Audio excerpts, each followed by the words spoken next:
Olá, boa noite a todos. Meu nome é Luciana Armaganian, eu sou médica cardiologista, especialista em arritmias pela Sociedade Brasileira de Arritmias Cardíacas.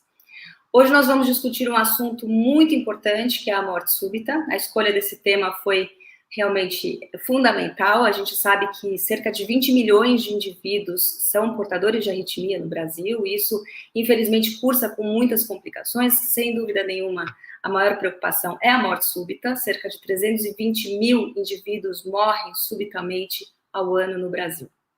Eu queria agradecer a Boston Scientific pelo convite, parabenizar pela iniciativa na realização desse tipo de evento, que é destinado ao público leigo.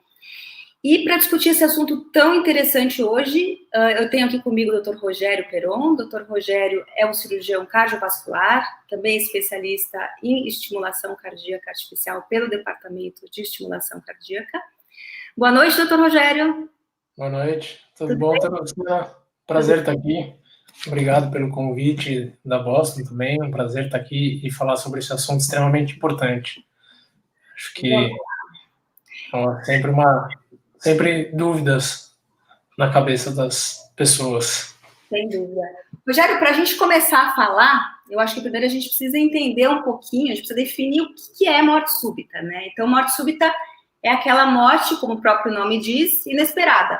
Então, ela acontece de uma forma subitamente, né, de um indivíduo que supostamente não tinha nenhum sinal de alerta aí nas últimas 24 horas, então, um indivíduo que vinha bem, né, não significa que ele não tinha problema cardíaco, enfim, pode ter ou não, mas que você não esperava que ele tivesse uma morte, e que aí, subitamente, ele tem uma morte cardíaca, ou que tem alguns sintomas, mas que dentro de uma hora do início dos sintomas, ele tem uma morte. Mas para a gente entender sobre tudo isso, né, a gente vai ter que falar muito sobre arritmias cardíacas, mas antes de falar sobre arritmia cardíaca, a gente precisa entender como é que funciona o coração numa situação normal. Você quer falar para a gente um pouco, Rogério, a respeito? Claro, com certeza. Então, eu queria colocar uma foto aqui para a gente mostrar e entender como que origina, pelo menos, a parte elétrica do coração. Teria como colocar essa imagem das 4 câmaras do coração, por favor?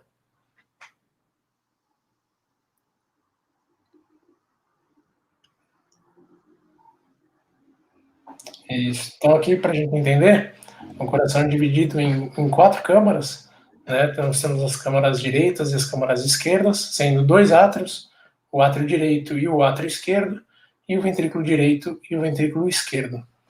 Então, o estímulo elétrico que é gerado no átrio direito, né, ele vai passando. Pode pausar um pouquinho o vídeo, por favor? É isso. Ele origina do átrio direito e ele vai passando para as outras câmaras por feixes elétricos, para que haja a contração dos átrios e depois a contração dos ventrículos, para que o sangue possa fluir para todo o organismo. E isso tem que ser num movimento sincrônico, onde primeiro batem nos átrios, tem um atraso desse estímulo elétrico para chegar no ventrículo, para dar tempo do ventrículo encher no momento da diástole do ventrículo, e depois ele vai bater, e aí sim vai injetar todo o sangue pro coração, do coração para os pulmões e para todo o sistema arterial, depois que vai para a cabeça e para o resto do corpo. Quando a gente não tem esse funcionamento, aí sim nós vamos começar a falar das arritmias. Então, quiser passar esse videozinho aqui do começo, eu acho que ele ajuda a entender que o estímulo elétrico se origina aqui no átrio direito, ele passa para o átrio esquerdo também por feixes. Os átrios contraindo, eles vão para o ventrículo, e aí sim nós temos uma contração ventricular e o sangue saindo para os pulmões e para todo o organismo. Esse é o funcionamento normal do coração, tanto da parte elétrica quanto da parte de contratilidade, e para ter essa contração é preciso o estímulo elétrico. E um distúrbio nisso daí, que aí a gente começa a falar de arritmias, né, Luciana? A doutora Luciana, como especialista nessa área, acho que é a pessoa ideal para falar sobre isso. Você falou muito bem, né, Rogério? Na verdade, o coração, ele é uma bomba.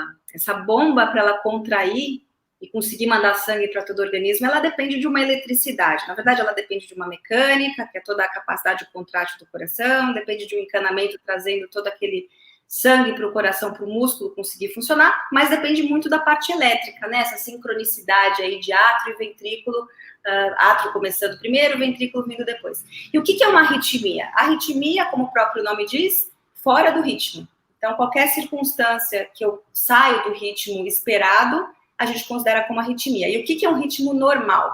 O ritmo normal é aquele que bate de forma compassada, numa faixa de frequência, geralmente aí entre 50 e 100 batimentos por minuto.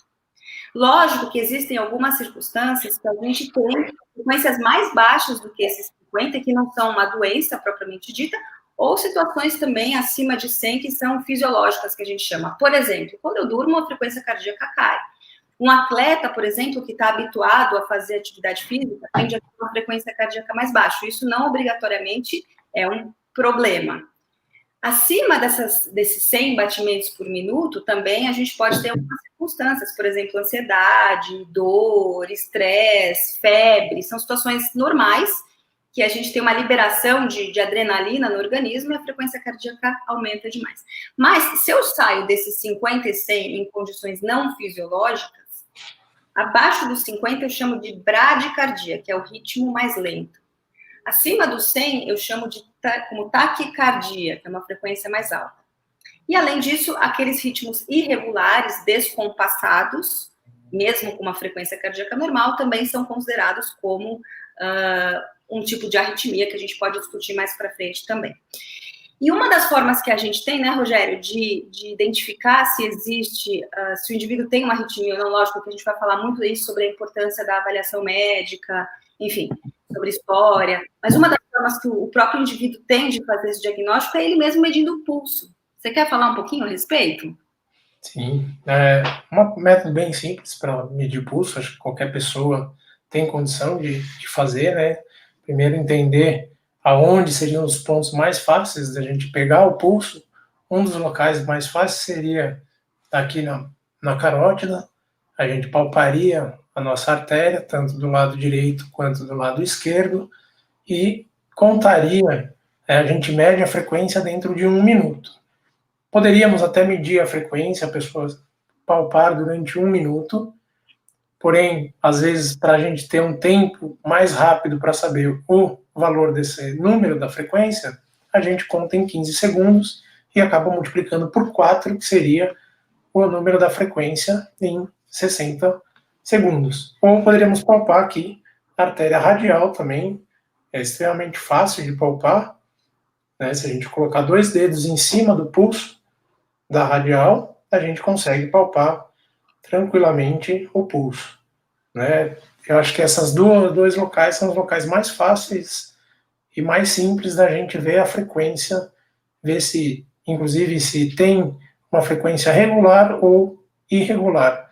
Por isso, no mínimo de 15 segundos medindo, para a gente ter um número final redondo e saber se está tendo alguma pausa nesses 15 segundos ou alguma coisa irregular nesses 15 segundos, fazendo com o tempo, a gente consegue identificar, às vezes, algum tipo de arritmia, sabe dizer que está descompassada, né? Não podemos dizer qual é realmente aquela arritmia, mas às vezes conseguimos dizer que ele está pelo menos descompassado. É um método simples e eficaz de se verificar a frequência cardíaca, né?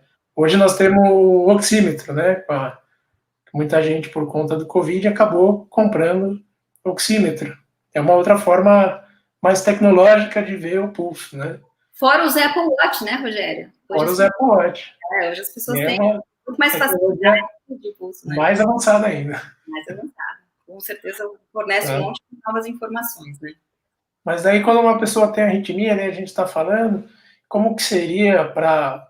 Né, o que causaria a morte súbita? Isso seria possível prevenir, doutora Luciana? Queria que você falasse um pouquinho a respeito disso. As causas, elas são muito variadas, né? Então, a gente não precisa obrigatoriamente ter um indivíduo que já é diagnosticado previamente com algum problema cardíaco Infelizmente, a morte súbita pode acometer qualquer tipo de indivíduo, né, Rogério? Ela pode acontecer em idosos que são sabidamente cardiopatas, mas pode acontecer em adultos jovens, pode acontecer em atletas, que a gente vai falar mais para frente, pode inclusive acometer crianças.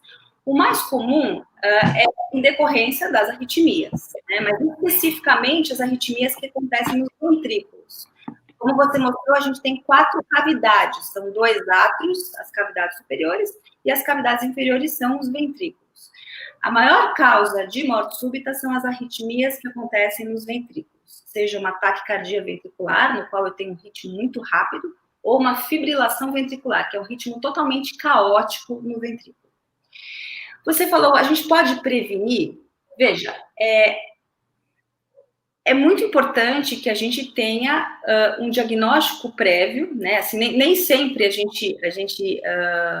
a pessoa tem uma cardiopatia, sabidamente, como eu disse, crianças muitas vezes têm algumas alterações que a gente chama de hereditárias, alterações genéticas, em alguns chamados canais iônicos, que definem algumas alterações eletrocardiográficas que o médico é capaz de definir por um exame clínico, ou pelo menos pela realização de um eletrocardiograma, mas nem sempre a gente define isso daí no eletro. Muitas vezes a gente não tem alteração eletrocardiográfica anterior, mas o indivíduo apresenta como a primeira manifestação de uma patologia a morte súbita. Agora, os fatores de risco, que a gente chama para morte súbita, são os mesmos para cardiopatia de forma geral. Então, a gente sabe que o hipertenso, o diabético, o obeso, o tabagista, o sedentário, o usuário de drogas ilícitas, são os indivíduos que têm maior predisposição a apresentar doenças cardíacas no geral. Então, tem mais chance de ter infarto, tem mais chance de ter arritmia cardíaca, tem mais risco também de apresentar morte súbita. Então, como a gente deve prevenir? Controlar os chamados fatores de risco. Então, se eu tenho hipertensão, eu vou controlar a hipertensão. Se eu sou diabético, eu vou controlar. Enfim, eu vou controlar esses fatores de risco. Eu faço uma avaliação médica, no qual eu consigo, eventualmente, identificar se esse paciente é de mais alto risco ou não. E aí, se for o caso, a gente vai instituir algum tratamento específico para isso. Falando nisso, uma das formas um dos motivos de procura ao cardiologista ou ao clínico é pela presença de sintomas que podem, eventualmente, guiar aí para um diagnóstico de uma arritmia cardíaca. Quais que são os sintomas mais comuns, o tipo de manifestação mais comum das arritmias cardíacas? Os principais sintomas são gerados justamente por aquele descompasso do coração que acaba, às vezes, faltando sangue, seja para a cabeça, seja para o próprio coração, e isso pode causar alguns sintomas que são relacionados também às arritmias. Então, as pessoas podem sentir tonturas, às vezes pessoas têm algum tipo de desmaio súbito, cansaço associado, às vezes por conta, como você tinha comentado, a respeito de pessoas que têm problema do coração, de infartos ou de isquemia. O coração, quanto mais a gente exige dele, mais sangue e oxigênio ele consome.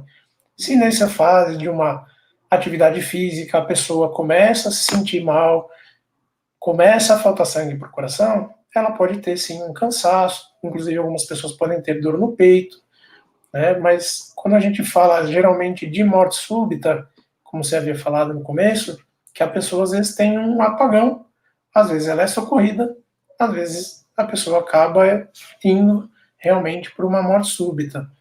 E desses sintomas, né, o que mais nos chama a atenção seria mesmo o cansaço, mesmo em repouso, às vezes um cansaço aos esforços físicos, ao subir um lance de escada, subir uma ladeira, né, ter tonturas, né, mesmo os desmaios. Esses seriam os principais sintomas da parte de uma arritmia, justamente quando o coração começa a bater descompassado, não gerando um fluxo adequado, tanto para a cabeça quanto para os outros órgãos vitais ao nosso funcionamento adequado. Né? Posso fazer um comentário só? Eu acho que tem 2 coisas aqui importantes. Uma é a questão de grande parte dos indivíduos ser assintomático, né? Então, não ter sintomas. Lógico que esses sintomas todos que você comentou são sinais de alerta, né? Se eu tenho dor no peito, se eu tenho falta de ar, se eu tenho batedeira, né, uma sensação de palpitação, desmaio, principalmente, uma sensação de pré-desmaio, são sinais que a gente considera como sinais de alerta. Mas a gente tem que lembrar que tem uma grande parcela dos indivíduos que é assintomática, né, que não tem sintoma nenhum, e que a gente faz um diagnóstico de uma arritmia, que muitas vezes merece algum tipo de tratamento, seja pela medida do pulso ou por um exame médico de rotina. E o outro sintoma importante é a intolerância ao esforço. Então, aquele indivíduo que talvez ele não sinta palpitação, não sinta efetivamente falta de ar, mas ele vinha num grau de esforço que não cansava e ele passa a ser mais intolerante a esse esforço. Isso também pode ser um sinal de alerta, né, Rogério? Exatamente. O sinal de alerta, inclusive, a gente tem pacientes que são assintomáticos, que não têm história de doença cardíaca e acaba sendo suscetível a essa doença, tanto a arritmia quanto a morte súbita, né? Inclusive, a gente pode um pouco mais para frente falar a respeito da parte dos atletas, né? Que não só pessoas suscetíveis.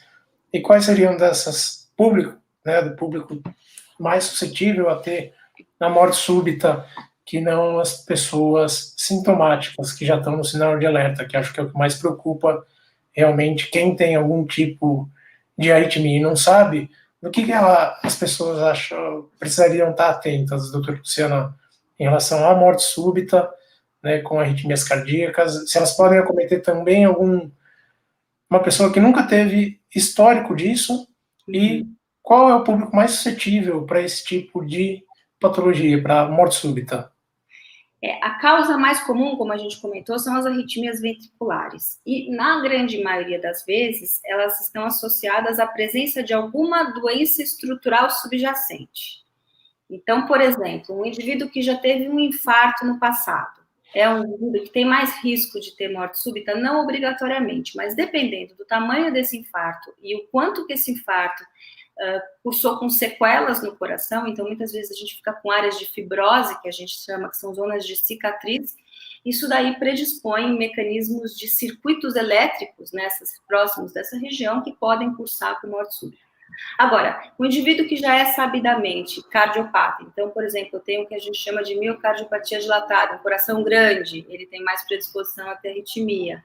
Existe uma entidade específica que se chama cardiomiopatia hipertrófica, que é uma situação comum como causa de morte súbita em atletas, né? Então, eu tenho uma hipertrofia da musculatura do coração. Isso aí pode gerar também circuitos elétricos, que podem eventualmente cursar com uma morte súbita, inclusive no esforço.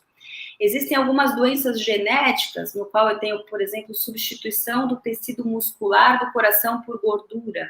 Então, existem algumas circunstâncias no qual existe uma cardiopatia subjacente, então tem uma doença cardíaca já sabida, que aumenta o risco de morte súbita. Mas, como a gente comentou, tem também aqueles indivíduos que manifestam algum tipo de anormalidade da primeira vez como morte súbita. Então, eles não tiveram nada antes, mas subitamente, ou uma síncope, que foi o que você comentou, um apagão, ou realmente uma parada cardíaca. O médico é capaz de, pela história clínica, identificar, mais uma vez, esse indivíduo que é de mais alto risco. Então, por exemplo, o histórico familiar de morte súbita é muito importante. Se eu tenho um indivíduo que me conta que alguém na família, um parente próximo, morreu antes dos 40 anos de idade, ou eu tive um desmaio durante o esforço físico. Quer dizer, tem algumas coisas que, pela história clínica, a gente guia aí pela necessidade de uma investigação um pouco mais detalhada. Detalhada, né? E às vezes a gente comenta, né, hoje, tanto dos atletas ou pessoas que costumam praticar essas atividades físicas, às vezes nunca tiveram sintoma, nunca sabiam disso daí, mesmo de história familiar, que é uma coisa extremamente importante. Então, o atleta, como a gente havia comentado, ele tem um coração que ele pode ter uma frequência mais baixa, mas dependendo do tipo de performance desse atleta, ele acaba exigindo mais do coração. E o músculo hipertrofiado, ele também precisa, ele pode ter duas alterações, né? Uma parte estrutural dos canais que levam os íons para que haja contração, assim como também um atleta, quando ele exige muito do coração, ele precisa, às vezes, mais sangue. Se ele tem um coração muito hipertrófico, né, a doutora Conte tinha falado, o sangue, às vezes, pode não chegar em todo o músculo, causando um distúrbio de condução elétrica por falta, às vezes, de oxigênio. Às vezes, uma cavidade, por ser uma cavidade tão pequena que quando o coração bate, ele pode sim causar síncope, né? Seja porque ele não gerou um fluxo adequado para todo o organismo, né? E pode ter um desmaio, ou também não gerou um fluxo de sangue adequado para o próprio coração, para que ele possa bater, gerando sim uma arritmia, seja ela uma arritmia reversível, uma arritmia mais benigna, mais maligna, podendo até levar à morte súbita. Muitas vezes as pessoas acabam até praticando exercício físico sem um acompanhamento médico. E é extremamente importante esse acompanhamento antes de uma atividade física, seja atletas sem ser profissionais e os atletas de alta performance também, né? Na verdade, né, Rogério, a gente tem 3 tipos de atleta aí, né? A gente tem o atleta profissional, que é aquele que realmente exerce atividades mais realmente oficiais. A gente tem o esportista praticante, que é aquele que faz atividades de moderada, alta intensidade, eventualmente faz uma prova ou outra. E tem o amador, que é aquele atleta de final de semana. Esse eu queria que você comentasse um pouco a respeito. Esse indivíduo é de mais risco, menos risco? Eu preciso avaliar todo tipo de atleta? Eu preciso de uma avaliação, um acompanhamento? Quem é de mais risco? Acho que o atleta de alta performance geralmente já é um atleta condicionado a esse tipo de exercício e geralmente essa pessoa tem já um acompanhamento prévio de um médico, né? Hoje a medicina do esporte engloba várias áreas, inclusive cardiologistas também acompanham esses atletas. Ou as pessoas que fazem uma atividade física cotidiana, que têm o hábito regular de fazer essas atividades físicas, não como profissional, mas pelo bem-estar, também é importante eles fazerem esse acompanhamento e investigação pré-início dessas atividades, né?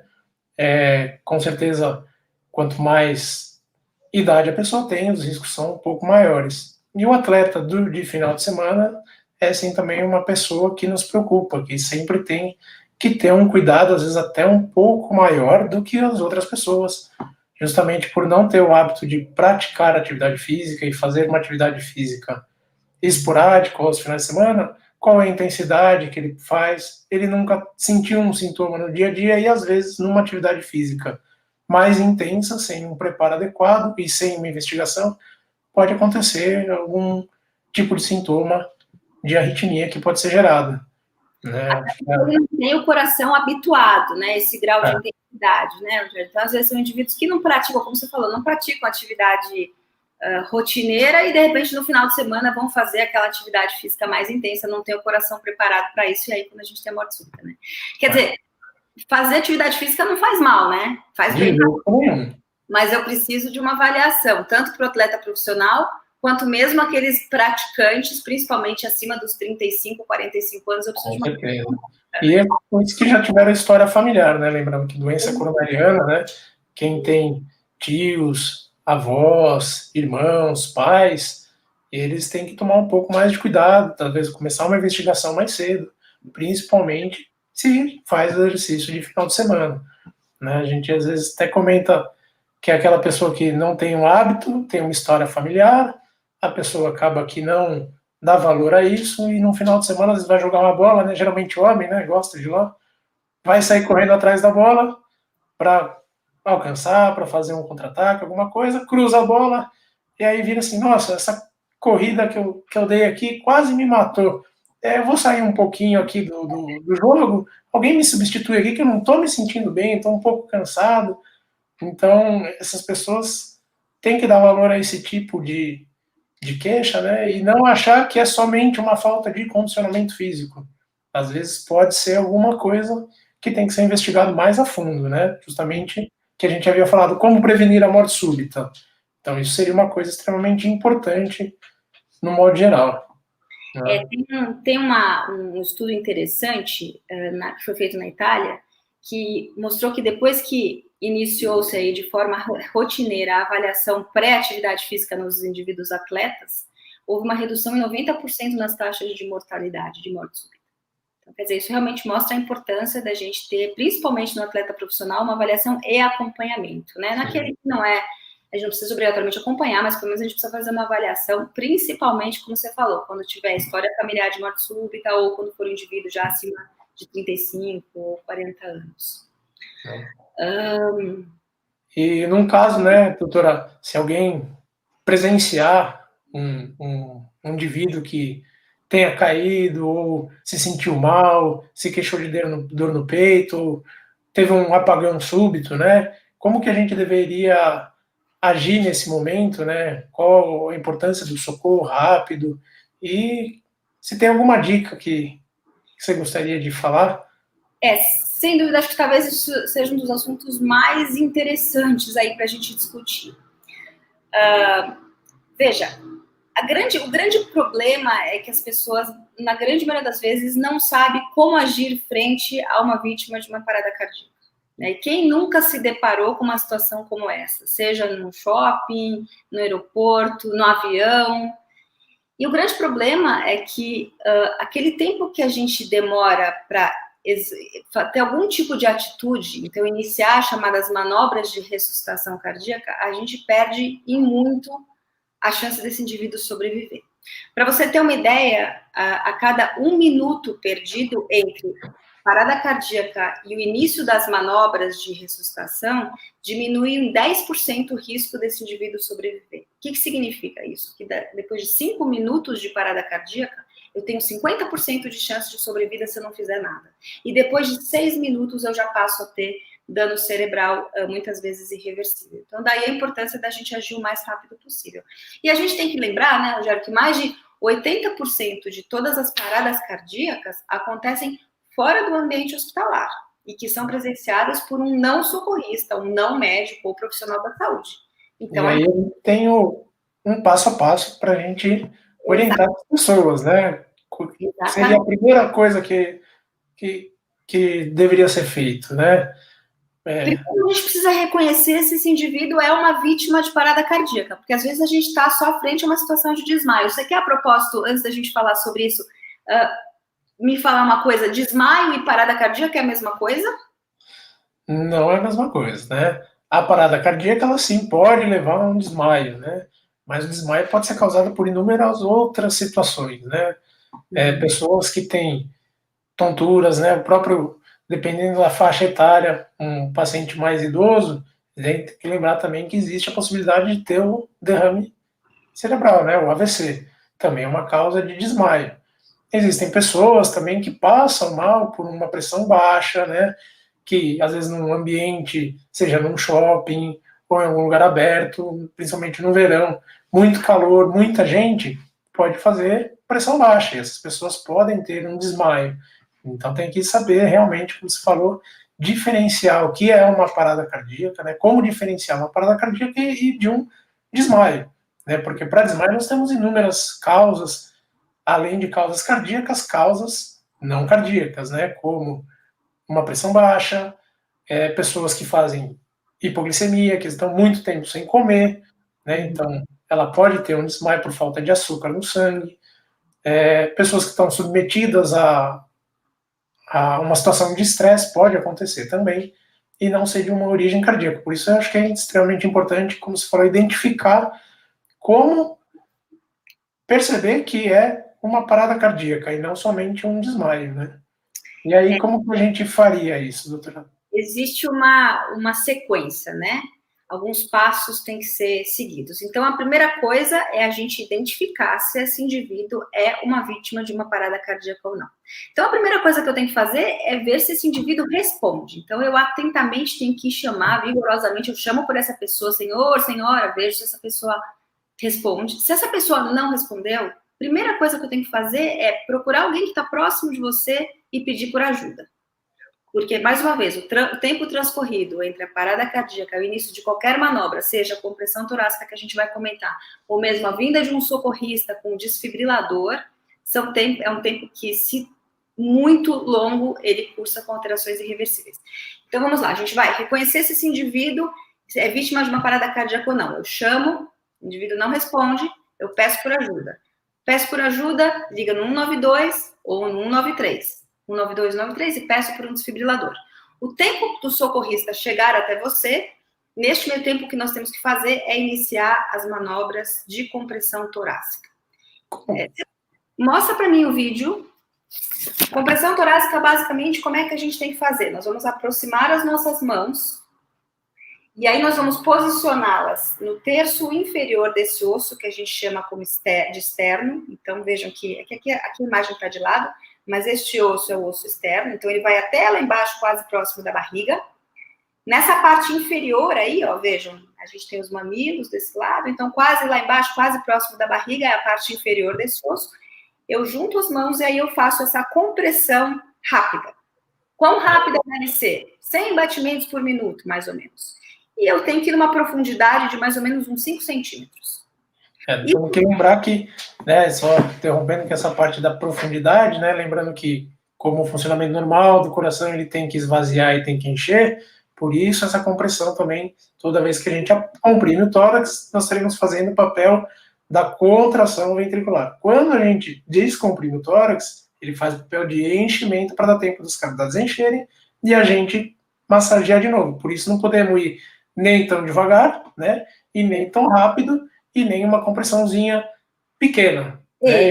Se eu não vou profundo o suficiente, eu não chego no coração, né? Se eu vou levinho, eu não chego em lugar nenhum. Agora, se eu vou rápido demais, é o que você falou, não dá tempo nem do coração encher para poder esvaziar de novo. Então, tem que ser rápido, mas não rápido demais e profundo o suficiente. O que é muito importante é o nosso posicionamento ao lado do paciente, né? Ou do indivíduo. Eu devo deitá-lo numa superfície aí, uma superfície lisa. Então, se eu tenho alguém que teve uma parada cardíaca em casa e está na cama, enfim, ou no sofá, o ideal é que eu coloque numa superfície no chão, por exemplo, eu me posiciono ao lado e aí com os braços esticados eu consigo fazer um movimento mais efetivo, né? Se eu faço com o braço assim, também não faço muita coisa. Se eu tenho o braço mais esticado, eu coloco o peso do meu corpo sobre o tórax. Eu vou fazer isso daí até chegar ao socorro, até chegar um socorrista que vai saber o que fazer no próximo momento. Se eu estou, por exemplo, no shopping, ou se eu estou no avião, e eu não tenho nenhum médico, nenhum profissional de saúde que eu possa me ajudar, mas eu tenho um desfibrilador. Então, existe um aparelho que se chama desfibrilador externo automático. O que é esse desfibrilador? Ele é um equipamento que supostamente deveria existir em qualquer situação no qual há um número razoável de pessoas, como as situações de ambientes públicos, né? Então, deveria existir em shopping, deveria existir em avião, deveria existir em academias, em cinema. Veja, aqui são só alguns exemplos. Esse aparelho é um aparelho, como o próprio nome diz, ele é automático. Então, ele faz exatamente o papel daquele desfibrilador que a gente vê nas novelas e nos filmes, né? Que a gente aplica aquele choque sobre o peito. Ele faz exatamente o mesmo papel, mas de uma forma externa. Então, vejam aí nessa imagem superior esquerda, que tem duas plaquinhas. Então, a gente liga. Na hora que a gente ligar isso aí, ele automaticamente vai te explicar o que é para fazer. Ele vai falar, pegue as placas, colhe as placas no peito do paciente. Você vai colar. Ele vai falar, afaste-se, porque ele automaticamente vai ver qual que é o ritmo anormal que está acontecendo e ele vai identificar se é um ritmo que precisa chocar ou não. É ele que vai definir. Porque nem todo tipo de parada cardíaca é uma parada cardíaca que precisa desse choque. Só aquelas que a gente falou, taquicardia ventricular ou fibrilação ventricular, ele vai tentar resetar. Então, ele vai identificar essa normalidade e ele vai liberar um choque. E ele vai te avisar, continue fazendo a massagem cardíaca. Ou ele vai falar com o ouvido e pare. Mas provavelmente já chegou alguém para ajudar, né, Rogério? E principalmente após o choque, lembrar que tem que voltar a massagem cardíaca justamente para continuar fazendo um fluxo sanguíneo para o coração, continuar recebendo sangue, porque às vezes ele pode voltar em algum outro ritmo que não seja aplicável o choque, e a gente não tem um fluxo do coração para ele, né? Então isso é extremamente importante, após o choque aplicado, voltar a massagem a pelo menos mais uns 2 minutos, né? Para a gente ver se o aparelho vai identificar algum outro ritmo ou não, né? Até a chegada de alguém para nos auxiliar.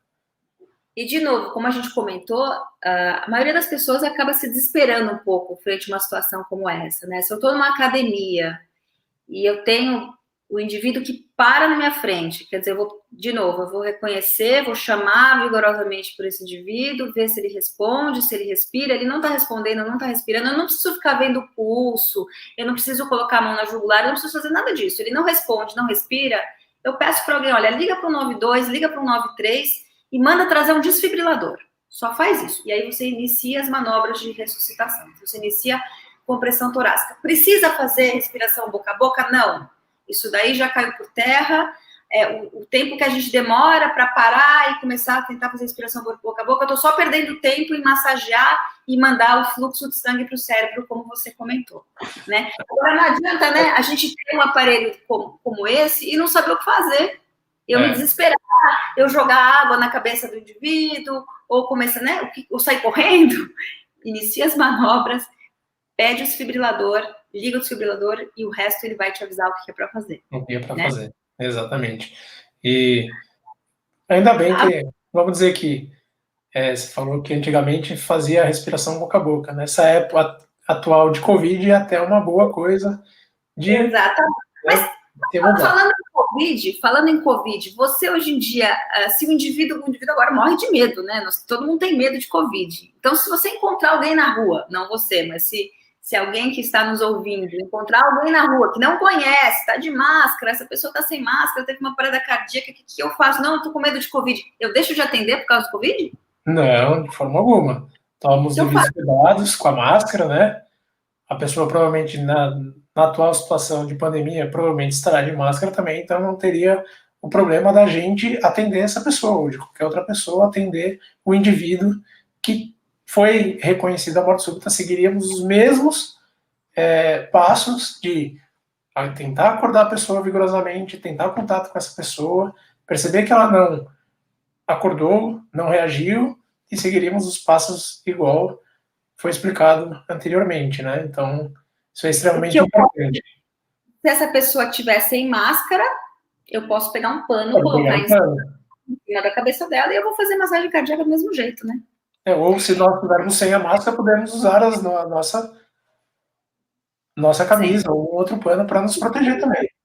Exatamente. A gente tem uma pergunta aqui, uma pergunta interessante. Quem tem marca-passo pode usar o desfibrilador? Pode. O que a gente faz, eu não sei se você quer comentar diferente, mas o que a gente faz é colocar essas placas longe do aparelho. Então, se eu tenho um marca-passo que está situado do lado direito, eu vou colocar as passos, do lado direito, eu vou colocar as passos do lado esquerdo. Então, normalmente a gente coloca uma placa aqui e outra placa aqui. O que eu posso fazer é colocar, por exemplo, antero-posterior, ou eu coloco aqui embaixo, enfim, eu fujo do marca-passo. Né? Mas, assim, tanto aquele choque que a gente dá no pronto-socorro, quanto esse desfibrilador externo podem e devem ser utilizados em portadores de marca-passo da mesma forma. Quer comentar alguma coisa a respeito também, já diferente? Sobre isso? Tem uma outra pergunta? Tem. O Uso perguntou se uma morte súbita pode acontecer por apenas uma parada cardíaca. Na verdade, assim, todas as circunstâncias de morte, não tem nenhuma morte que não seja por parada cardíaca, né? Quando eu morri, mesmo que não seja ressuscitado, enfim, o coração para de bater. Então, uma parada cardíaca sempre vem antes de uma morte súbita. Quando a gente fala em morte súbita, a gente tem essa definição específica, né? Então, aquela pessoa que está internada, que já tem um problema sabido, às vezes nem é problema cardiológico, tem um câncer e morreu disso, isso a gente não considera como morte súbita, porque era algo presumível. Agora, a morte súbita é aquela pessoa, como a gente falou, que vinha bem, nas últimas 24 horas não tinha nenhum sinal de alerta e que, de repente, morre. Ou que começa alguns sintomas e dentro da hora, uma hora após o início desses sintomas, tem essa morte súbita. Mas, sim, uma parada cardíaca não obrigatoriamente resulta em morte súbita, mas toda morte súbita vem precedida de uma parada cardíaca. Exatamente. E falando um pouquinho da parte do desfibrilador, como você havia comentado, né, e de marca-passo, nós temos também os desfibriladores que são implantáveis, né, para aquelas pessoas que têm, como falamos anteriormente, riscos para a morte súbita, né, que daí é o desfibrilador implantável, e que teriam a indicação também com uma investigação médica de se colocar um dispositivo interno para desfibrilar caso a pessoa tenha uma arritmia, né? Então, a pessoa até poderia ter um desmaio, o próprio aparelho interno reconheceria isso e ele mesmo aplicaria o choque, né? A gente tem um aqui, né, Rogério? Esse aqui é o marca-passo, né? Esse é o marca-passo simples. Então, a função disso daqui é só para tratar as bradicardias, né? Quando o coração é muito lento, ele vai marca-passar o coração de uma forma que a gente programar. E isso aqui é um desfibrilador interno, né?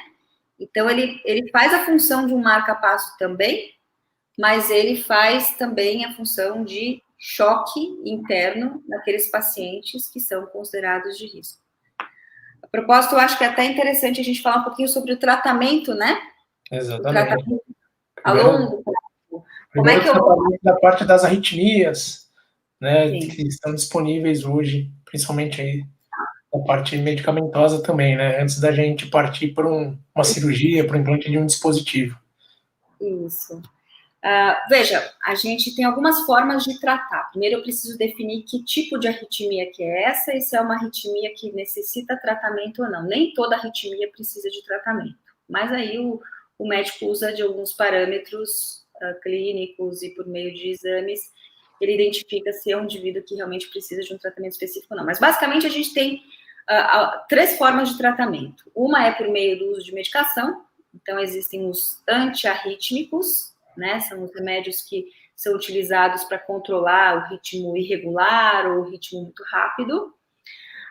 Existe um tratamento hoje que a gente chama, um tratamento percutâneo, é um procedimento invasivo, como se fosse um cateterismo. Então, a gente insere alguns catéteres pela virilha, eventualmente pelo pescoço. Esses catéteres, eles são posicionados no coração e a gente identifica o que está anormal e cauteriza, né? A gente faz a ablação, que a gente chama por radiofrequência.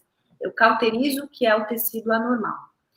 E um outro tipo de tratamento é por meio do implante de dispositivos. Então, se eu tenho uma frequência cardíaca muito baixa, eu posso utilizar o marca-passo para que eu mantenha essa frequência cardíaca. Eventualmente, se eu tenho um paciente que ou já teve uma parada cardíaca, ou é um indivíduo que eu considero de alto risco para a ocorrência de bradicardia, o médico identifica isso, aí eu implanto um desfibrilador que tem uma função não só como marca-passo, mas que também tem uma função de choque, se for o caso. A propósito, Rogério, a gente tem algumas novidades, né, em relação aos desfibriladores. Cada vez mais as tecnologias vão novas possibilidades. Você quer comentar a respeito?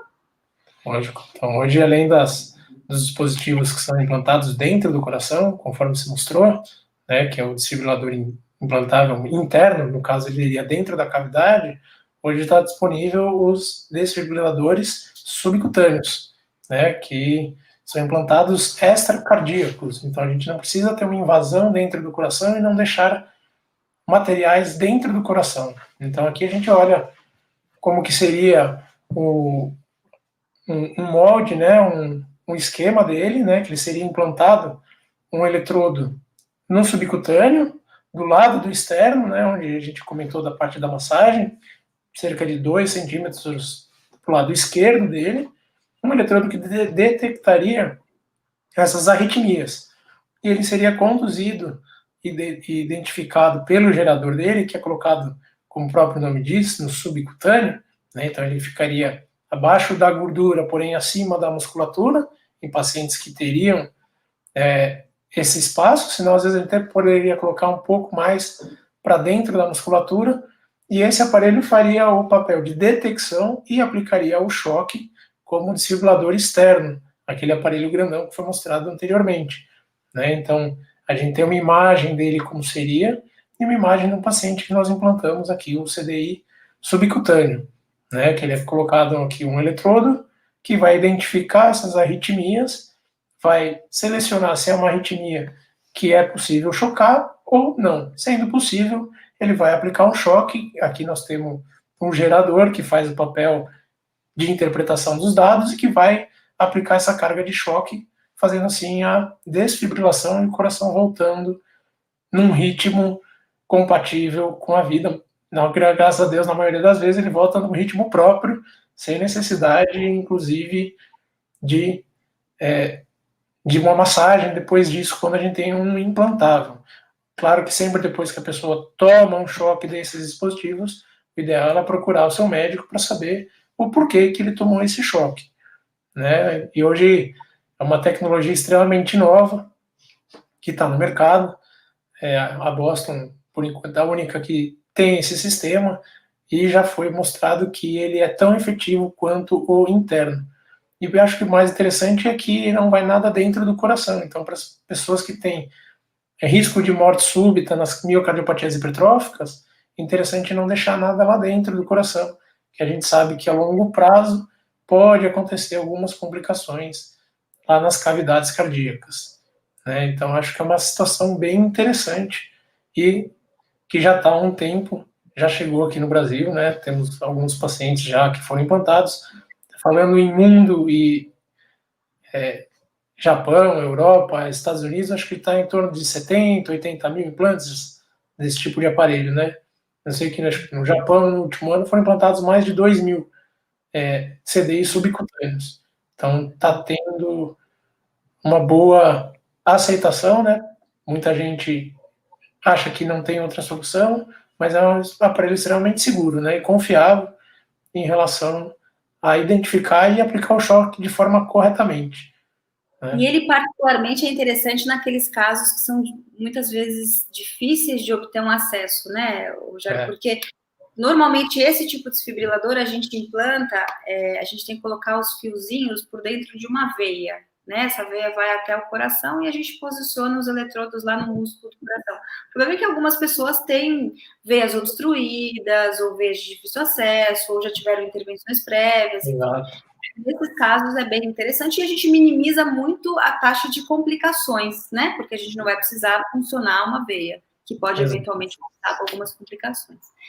Muito interessante. Lembrar que temos muitos pacientes que fazem hemodiálise, né? Então, às vezes, esses pacientes eles já não têm mais essa via de acesso para a gente colocar o interno, né?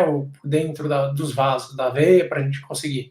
Então, a gente acaba tendo excelente opção de terapia com o subcutâneo, né? Também.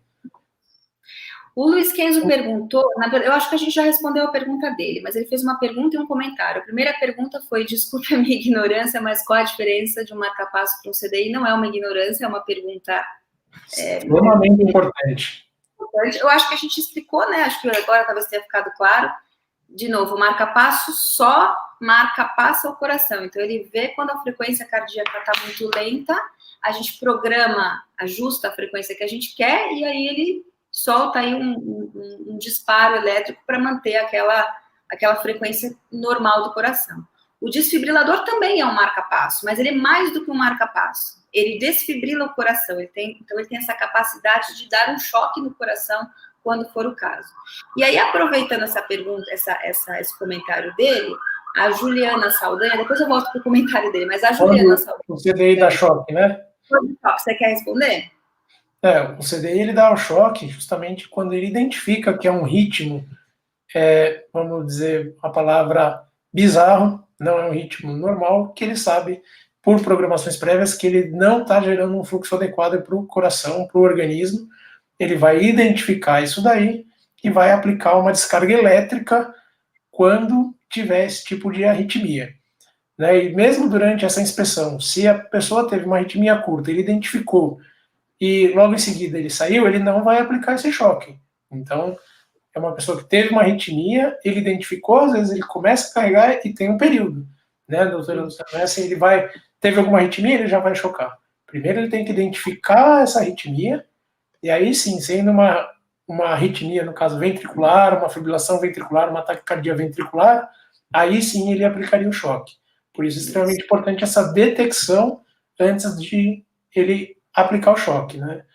Então, e ele tem outras formas também de resolver essa arritmia, né? Então, existe um outro tipo de tratamento que o desfibrilador tem a capacidade de oferecer, que é o que a gente chama de ATP. Então, ele reconhece quando o ritmo está muito rápido e, dependendo de como a gente programar, ele pode terminar só estimulando mais rápido ainda. Então, ele pode terminar... reverter essa arritmia, né? para ele voltar no compasso. Isso tudo é programável pelo médico, né? O médico, ele faz algumas programações específicas para que essa detecção seja adequada e a gente não receba choque inapropriadamente, né? Porque não vou ter choque se não precisar. Mas quando é necessário, ele realmente salva vidas. E aí o Gabriel... O Gabriel aqui, interessante, né? Ele falou, isso seria apenas para quem tem algum problema ou já daria para ter como prevenção também? Né, o OCDI ele é colocado sim como preventivo. Conforme nós falamos no começo, se a pessoa tem uma predisposição, história de morte súbita, óbvio que acompanhado por um médico especialista, ele vai indicar assim como um tratamento preventivo, né? Porque às vezes a gente inclusive comenta quando a gente vai implantar isso daí, né? Se o paciente é uma morte súbita que foi abortada ou é uma morte súbita primária, né? A gente tem a primária e a morte súbita secundária. Então, tem sim como prevenir, né? Desde que ele esteja indicado, a gente implanta assim mesmo em pacientes que não tiveram a morte súbita nas patologias. Fique claro que a gente não vai colocar um desfibrilador no indivíduo normal para não acontecer. A gente vai identificar o indivíduo que a gente considera de alto risco, como você falou, história familiar de morte súbita, ou que tem alguma patologia identificável como de alto risco. Então, por exemplo, um paciente que já teve um infarto, que tem um coração com bastante disfunção e que tem muita cicatriz e que é predisponente à ocorrência de arritmias. Então, a gente vai identificar aquele indivíduo de alto risco e a gente vai implantar nessas situações específicas, né? Tem um comentário também aqui do Luiz Kenzo, que eu achei interessante. Ele falou assim, nossa, mas hipertrofia do coração causar arritmia? Sim, eu acho que um ponto importante da gente falar é que o atleta, ele tende a ter hipertrofia do coração, do mesmo jeito que existe hipertrofia muscular, existe hipertrofia do coração. Existe uma entidade que nós chamamos de coração do atleta. Então, o atleta tende a ter mais hipertrofia, ele tende a ter uma frequência cardíaca mais baixa, quer dizer, há toda uma adaptação do coração frente à atividade física intensa e regular. Mas a gente precisa diferenciar o coração do atleta com hipertrofia da hipertrofia doença, que é uma patologia que a gente chama de cardiomiopatia hipertrófica. Isso é uma doença que o indivíduo nasce, então existe um músculo que é mais grosso, esse músculo mais grosso, ele predispõe sim ao aparecimento de arritmias, porque formam-se circuitos elétricos naquela região hipertrofiada. Muitas vezes, no atleta, existe a necessidade da gente descondicioná-lo. Então, se eu tenho uma dúvida se isso é uma alteração normal, só uma adaptação à atividade física, ou se isso é uma doença. Então, muitas vezes eu tenho que descondicionar esse indivíduo, repetir o ecocardiograma posterior para ver se essa era uma hipertrofia só em decorrência da atividade física ou se era algo patológico, né? Às vezes existe essa necessidade. Mas a sua resposta, sim, cardiomiopatia hipertrófica, inclusive, é a principal causa de morte súbita no... Aquele atleta que morre subitamente, na grande maioria das vezes, é por arritmia e não raramente por cardiomiopatia hipertrófica. Exatamente. Que é o mais comum naqueles pacientes jovens, né? Essa morte súbita por miocardiopatia hipertrófica, né? O Andy perguntou o que seria a cardioversão. Ela seria uma aplicação de choque, né? No momento adequado para reverter um ritmo. A doutora Luciana podia falar isso daí a respeito. Cardioversão? A cardioversão, ela é uma forma de resetar o ritmo do coração. Então, eu tenho algumas situações de alguns tipos de arritmias. Por exemplo, tem uma arritmia muito frequente na prática clínica que se chama fibrilação atrial. Essa é uma arritmia que a gente define como uma desorganização elétrica, só que aí lá na câmara de cima, no átrio. Né? Diferente dessas arritmias que causam morte súbita lá no ventrículo, a fibrilação atrial é muito comum, mas acontece no átrio. Em muitas circunstâncias, eu posso tentar reverter para um ritmo normal. E isso pode ser feito de duas formas, ou com o uso de medicação, ou por meio da cardioversão. O que é a cardioversão? É um choque, né? Da mesma forma que eu faço a desfibrilação, eu faço uma cardioversão. Mas é algo que geralmente é programável, né? Nessa situação especial. Então, eu posso programar o indivíduo ser internado para que eu faça uma sedação, ele dorme por um tempinho, eu choco, reseto o ritmo, volto para o ritmo normal. Lógico, a cardioversão também pode ser feita numa situação de urgência, dependendo de algum outro tipo de arritmia. Como o paciente chega lá no pronto-socorro, né? tem algumas arritmias que cursam com instabilidade, que a gente chama, né? Instabilidade clínica, instabilidade hemodinâmica, desmaio, pressão muito baixa, que às vezes requer aí uma reversão para o ritmo normal. Mas é isso, é um choque no peito que a gente dá com o intuito de resetar o ritmo e voltar para o ritmo normal. Que mais? Mais alguma pergunta nós temos aí? Vamos ver aqui. Eu acho que mais tempo para mais uma pergunta, né? Temos mais 3 minutinhos para encerrar. A conversa está boa. O CDI subcutâneo é recomendado apenas para morte súbita? Quer comentar? É o que nós falamos, né? Não é que ele seja recomendado para a morte súbita, né? Ele, primeiro, para quem já teve uma morte súbita e foi revertida, identificar isso daí, mas principalmente para aqueles pacientes que possuem fatores de risco para vir a ter uma morte súbita e uma doença de base que possa, assim, levar a uma morte súbita.